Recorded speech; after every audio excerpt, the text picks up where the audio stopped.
আমরা এখন আলোচনা করব ব্লাড গ্রুপিং নিয়ে। আমরা ব্লাডের ক্লাসিফিকেশন দেখলাম, ব্লাডের ফাংশন দেখলাম, এখন ব্লাড গ্রুপিং নিয়ে আলোচনা করব। ব্লাড গ্রুপিংটা আসলে কি, কয় ভাগে একে ভাগ করা হয়েছে বা কি কি অংশের সাথে ইনভলভ, এবং ব্লাড গ্রুপিং কেন করা হয়, সব কিছুই আমরা এই ক্লাসে জানব। ব্লাড গ্রুপিংয়ে আলোচনা করতে গেলে আমি যেভাবে পয়েন্ট আউট করে স্টুডেন্টদেরকে পড়াই, সেই অনুযায়ী সেই বেসে আমি এখানে একটা ছোট নোট ক্রিয়েট করেছি, সেটা আমি তোমাদেরকে আলোচনা করছি।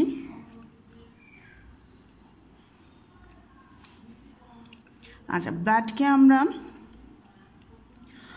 বিভিন্ন গ্রুপে ডিভাইড করতে পারি, কিন্তু এটা ডিপেন্ড করবে অ্যান্টিজেন এবং অ্যান্টিবডির উপরে। ঠিক আছে, অ্যান্টিজেন এবং অ্যান্টিবডির উপরে। আচ্ছা, এখন এই অ্যান্টিজেন অ্যান্টিবডিটা কী জিনিস, অ্যান্টিজেন অ্যান্টিবডিটা কী জিনিস যদি আমি ডেফিনিশন দেখি, তো এরকম হয়, antigen is any substance that cause your immunity system to produce antibody against it. Antigen এমন একটা সাবস্টেন্স যেটা তোমার ইমিউনিটি সিস্টেমকে প্রডিউস করবে এবং এইটার বিরুদ্ধে অ্যান্টিবডিকে তৈরি করবে, এই অ্যান্টিজেনের বিরুদ্ধে অ্যান্টিবডিকে ক্রিয়েট করবে। ওকে, আসছি অ্যান্টিবডি ডেফিনেশনে। অ্যান্টিবডি ডেফিনেশনে দেখতে পাচ্ছি, a blood protein produced is response to and cognizing a specific antigen। এটা হচ্ছে গিয়ে এক ধরনের প্রোটিন যেটা রেসপন্সিবল টু কি করে, কি স্পেসিফিক অ্যাগেনিস্ট অ্যান্টিজেনকে, স্পেসিফিক অ্যান্টিজেনের অ্যাগেনিস্টকে, এবং এটার সাথে ফাইট করার জন্য প্রডিউস হয়। অ্যাকচুয়ালি এটা এভাবে ডেফিনেশন দেওয়া আছে, আমি তোমাদেরকে শর্টলি আরও সহজ করে বুঝিয়ে দিচ্ছি। Antigen is a protein, antibody also a protein. Antibody produced in our inside or all living bodies inside, যেটা আমাদের বডিতেই প্রডিউস হয় অ্যান্টিবডি। অ্যান্ড অ্যান্টিজেন যেটা, এটাও এক ধরনের প্রোটিন, কিন্তু এটা বডির বাহির থেকে আসে, বডির বাহির থেকে এক ধরনের প্রোটিন আসে। আচ্ছা, এখন কথা হতে পারে যে বডি বাহির থেকে প্রোটিন কীভাবে আসে, বিভিন্ন খাবারের সোর্সের মাধ্যমে আসতে পারে, ডাস্টের মাধ্যমে আসতে পারে, লিকুইডের মাধ্যমে আসতে পারে, বিভিন্ন ওয়েতে অ্যান্টিজেন আমাদের বডিতে ইন করতে পারে। এটা এক ধরনের প্রোটিন, অ্যান্টিবডিও এক ধরনের প্রোটিন। আমি প্রথমে অ্যান্টিবডি ডেফিনেশন দিতে চাই। অ্যান্টিবডি এমন এক ধরনের প্রোটিন যে কিনা আমাদের বডির ইমিউনিটি সিস্টেমের রেসপন্সিবিলিটি নিয়েছে এবং এ আমাদের বডিতে রোগ প্রতিরোধ ক্ষমতাকে বাড়িয়ে দেয়। যদি আমাদের বডিতে অ্যান্টিবডির পরিমাণ সঠিক এবং নিয়ম মেপে থাকে, তাহলে আমাদের বডিকে আমরা বলবো well immunity system. Well immunity system আন্ডারে আমাদের বডি আছে। কোনো কারণে যদি আমাদের বডিতে অ্যান্টিবডির সংখ্যা কমে যায়, সেক্ষেত্রে আমাদের বডিতে অ্যান্টিজেনের রাজত্ব বা এর অ্যাক্টিভিটিস বেড়ে যাবে। অ্যাকচুয়ালি আরও কনফিউশন তো মনে হচ্ছে তোমাদের কাছে, হয়তো আমি আর একটু ক্লিয়ার করে দিই। আমাদের বডিতে বিভিন্ন ধরনের প্রোটিন আছে, কোনটা আমাদের জন্য ক্ষতিকারক আর কোনটা আমাদের জন্য প্রয়োজনীয়, সেটা আমি তোমাদেরকে বোঝাতে চাই। যেমন হচ্ছে গিয়ে আমাদের বডিতে হাড়ের প্রোটিন আছে, বোনসের জন্য স্পেসিফিক প্রোটিন আছে।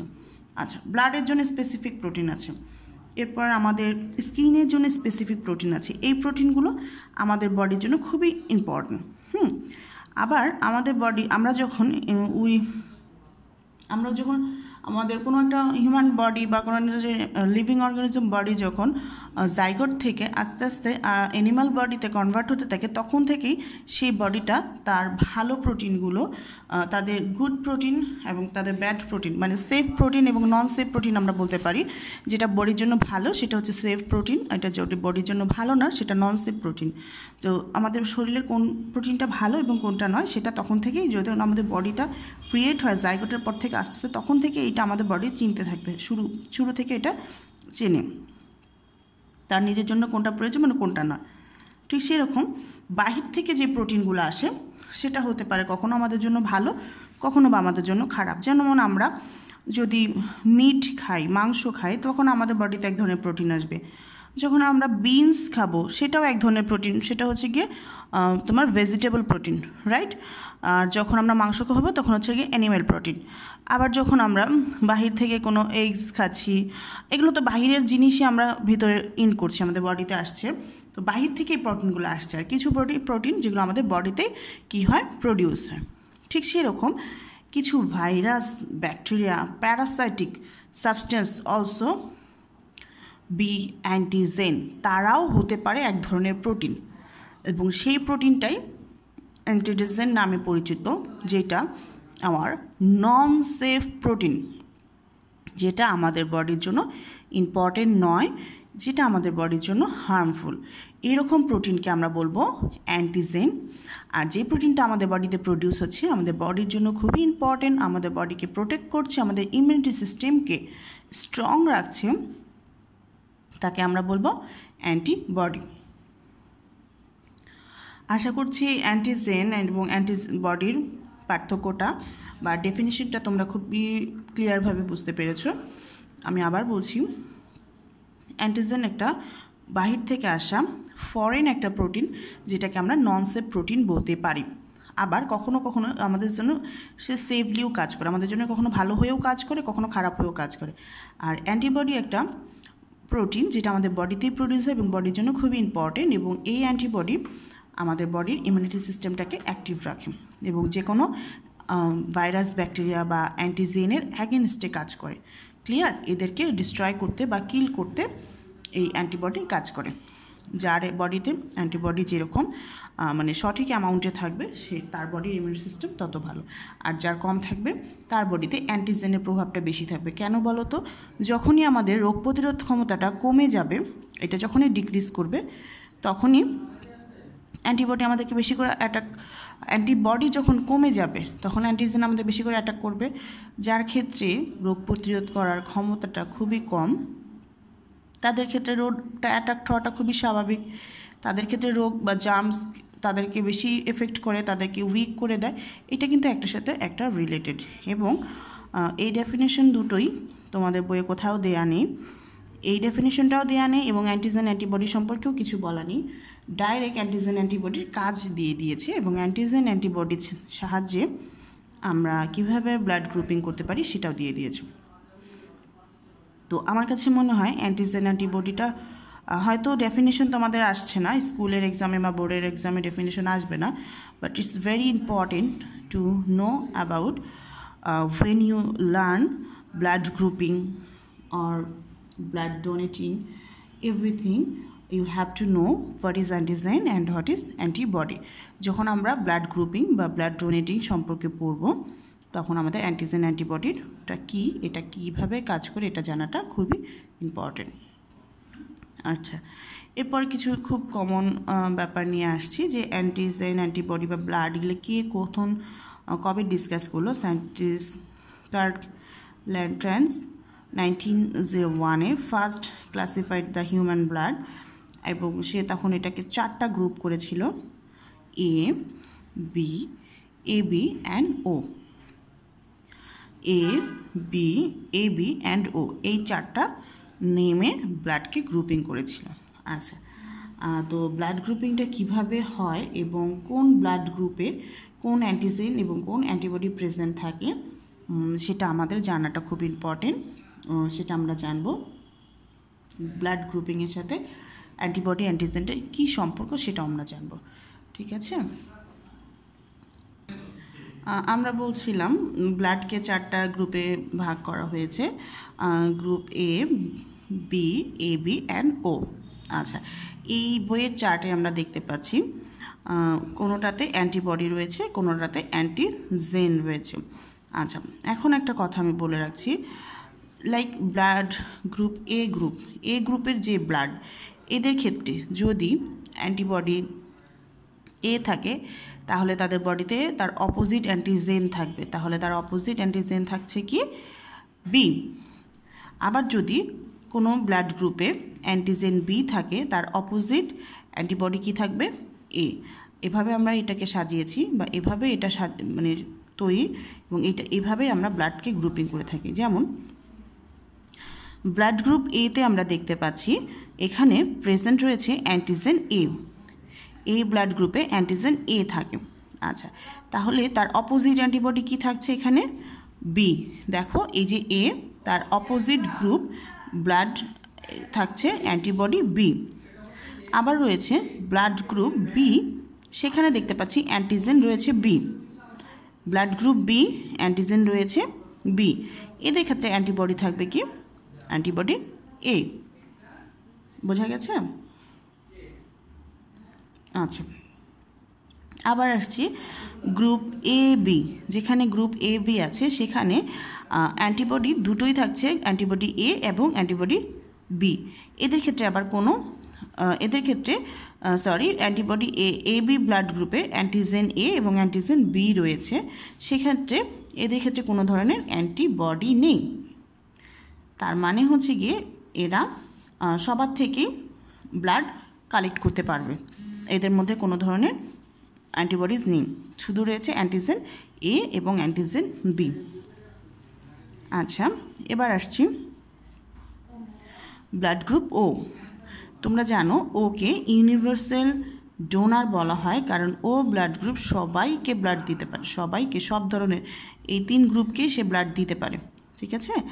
আর এই এ বি গ্রুপ হচ্ছে গিয়ে সবার কাছ থেকে ব্লাড নিতে পারে, এর থেকে নিতে পারে, বির থেকে নিতে পারে, ওর থেকে নিতে পারে। এখন যদি এ বি নেগেটিভ হয় তাহলে সব নেগেটিভগুলোর কাছ থেকে নেবে, এ নেগেটিভ, বি নেগেটিভ অথবা ও নেগেটিভ। আর যদি পজিটিভ হয় তাহলে এ পজিটিভ, বি পজিটিভ বা ও পজিটিভ, এদের সবার কাছ থেকে ও এ বি গ্রুপ ব্লাড নিতে পারে, তাই একে কী বলা হয় ইউনিভার্সাল রিসিভার বলা হয়। বোঝা গেছে? আর ওকে বলা হয় ব্লাড গ্রুপ ওকে বলা হয় ইউনিভার্সাল ডোনার। এখানে দেখা যাচ্ছে ব্লাড গ্রুপ ও এ কোনো ধরনের অ্যান্টিজেন নেই, বাট এখানে অ্যান্টিবডি এ এবং বি দুটোই রয়েছে, সেই জন্য কী হয় এ সহজে সবাইকে ব্লাড দিতে পারে। আচ্ছা, আরেকটা কথা বলে রাখি, অ্যান্টিজেনগুলো রেড ব্লাড সেলে পাওয়া যায় আর অ্যান্টিবডিসগুলো প্লাজমায় পাওয়া যায়। বোঝা গেছে? এরপর আসছি যে ব্লাড গ্রুপিং দেখলাম এবং এই চার্টটার মাধ্যমে আমরা বুঝতে পারলাম ব্লাড গ্রুপিংয়ের সাহায্যে কিভাবে অ্যান্টিবডি এবং অ্যান্টিজেনকে ডিস্ট্রিবিউট করা আছে।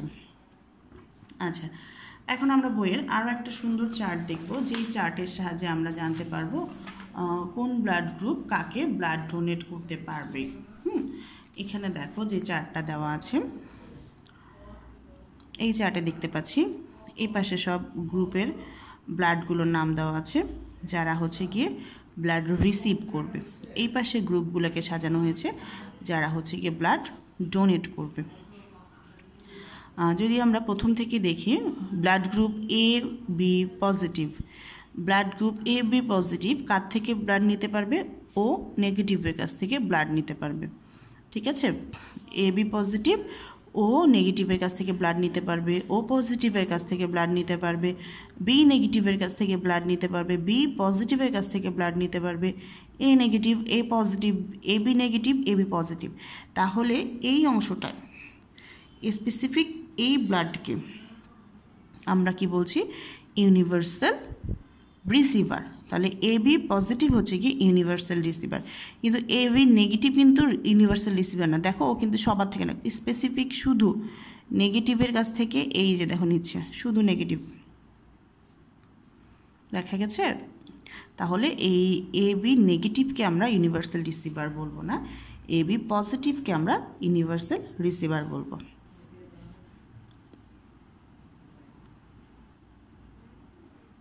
আচ্ছা, একইভাবে এ গ্রুপের ব্লাড দেখো, এ গ্রুপের ব্লাড যেটা ও নেগেটিভের কাছ থেকে নিতে পারছে, ও পজিটিভের কাছ থেকে নিতে পারছে, এ নেগেটিভের কাছ থেকে নিতে পারছে, এ পজিটিভের কাছ থেকে নিতে। তাহলে দেখলাম এ বি ব্লাড গ্রুপ তো কার কাছ থেকে? সবার কাছ থেকে নিতে পারলো। এ পজিটিভ শুধু ও গ্রুপের থেকে নিতে পারলো আর তার নিজের এ গ্রুপ থেকে নিতে পারলো, এর প্লাস থেকেও নিতে পারলো, মাইনাস থেকেও নিতে পারলো। আচ্ছা, আসছি এ নেগেটিভ। আচ্ছা, নেগেটিভগুলোর ক্ষেত্রে দেখো এমন ঘটনা ঘটছে, ওরা শুধুই নেগেটিভের থেকেই নিতে পারছে। এই যে ও নেগেটিভ, এই দেখো এ নেগেটিভ। এই চারটাকে এমনভাবে সাজানো হয়েছে আস্তে আস্তে এদের রেঞ্জটা কমে আসতেছে, এরা কার কার কাছ থেকে ব্লাড নিতে পারবে সেই রেঞ্জটা আস্তে আস্তে কমে আসছে। এবার আসছি বি পজিটিভের কাছে। বি পজিটিভ ব্লাড ও নেগেটিভের থেকে নিতে পারছে, ও পজিটিভের থেকে নিতে পারছে, বি নেগেটিভের কাছ থেকে নিতে পারছে, বি পজিটিভের কাছ থেকে নিতে পারছে। বি পজিটিভ ব্লাড, তাহলে 4 জনের কাছ থেকে ব্লাড নিতে পারছে। আসি B negative blood. This is very rare blood group and this is my blood group. Only O নেগেটিভের কাছ থেকে নিতে পারছে এবং বি নেগেটিভের কাছ থেকে নিচ্ছে। Very sad. আসছি ও পজিটিভের কাছ থেকে। ও পজিটিভ অনলি ও নেগেটিভের কাছ থেকে নিতে পারছে, ও পজিটিভের কাছ থেকে নিতে পারছে, 2 জনের কাছ থেকে। Same to me. আসছি ও নেগেটিভের কাছ থেকে। O negative is very sad. O only O নেগেটিভের কাছ থেকেই ব্লাড নিতে পারবে, আর কারো কাছ থেকে নিতে পারবে না। দেখেছো, এই অংশটা পুরাটাই ব্ল্যাঙ্ক। তাহলে এখানে আমরা যেটা দেখলাম, O negative is universal donor, universal donor, আর এ বি পজিটিভ হচ্ছে ইউনিভার্সাল রিসিভার। ক্লিয়ার? এই দুটা কিন্তু এমসিকিউতে প্রচুর আসে, এই দুটা এমসিকিউতে প্রচুর আসে, প্রচুর এমসিকিউ কনফিউজ করে দেয়। এই অংশটা, এই চারটা একটু বুঝে বুঝে করতে হবে। আর অবশ্যই নিজের ব্লাড গ্রুপ কী সেটা জানতে হবে, এবং সেই ব্লাড গ্রুপ কার কার কাছ থেকে ব্লাড নিতে পারবে সেটাও জানতে হবে। কারণ দেখা যায় হুট করে যদি কখনো তার নিজের বডিতে ব্লাডের দরকার হয়, সেক্ষেত্রে সে এই ব্যক্তিদেরকে জেনে রাখা ভালো যে আমি কার কার কাছ থেকে নিতে পারবো, কারণ এটা নিজের জন্য খুবই ইম্পর্ট্যান্ট। এই যে দেখো এখানে বলে দিয়েছে, on the base of blood group the donors and recipient list. এই গ্রুপ এ বির কাছ থেকে ব্লাড ডোনেট করতে পারবে, আর এ আর ওকে ব্লাড দিতে পারবে। বি গ্রুপ বি আর এ বির কাছ থেকে নিতে পারবে, আর দিতে পারবে কাকে? দিতে পারবে বি আর এ বিকে, আর নিতে পারবে বি এবং ও কে। আর এ বি গ্রুপ এ বির কাছ থেকে দিতে পারবে, এর কাছ থেকে নেবে, বির কাছ থেকে নেবে, এ বির কাছ থেকে নেবে এবং ওর কাছ থেকেও নেবে। ও ব্লাড গ্রুপ এ বি এবং ও সবাইকেই দিতে পারবে, নিবে শুধু তার নিজের গ্রুপ থেকে।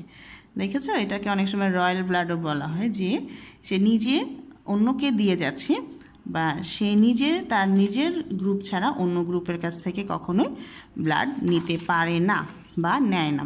অ্যাকচুয়ালি এটা অ্যান্টিজেন আর অ্যান্টিবডির জন্যই হয়ে থাকে। আচ্ছা, তো খুবই ভেরি ইম্পর্টেন্ট আরেকটা কোশ্চেন তোমাদের টেক্সট বই দেখো।